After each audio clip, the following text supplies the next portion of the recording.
So today I'm going to be doing a face cast of my own face.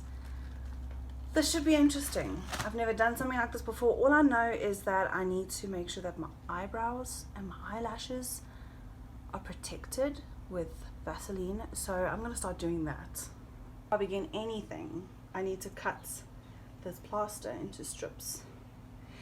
It's very messy and I'm so glad that I chose to do this at my craft table and not at my filming table, because that would have been a disaster. I thought painting canvases was messy with oil paint. This is messier.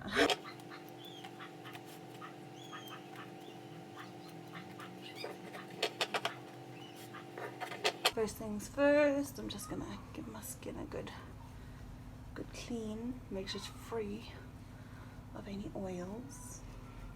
I'm a bit nervous putting some Vaseline in my hair, but I can wash it off, I guess.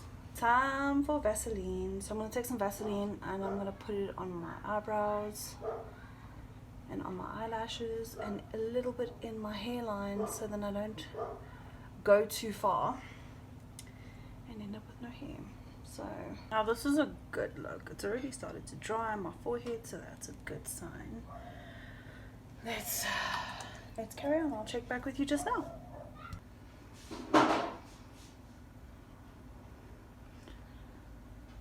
That looks so weird. Oh my gosh. My face cast is fully done, as you can see, inside and outside. I'm very excited.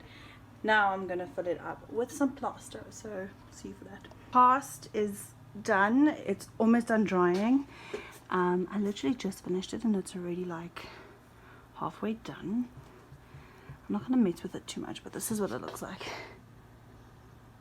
Sitting in all its glory.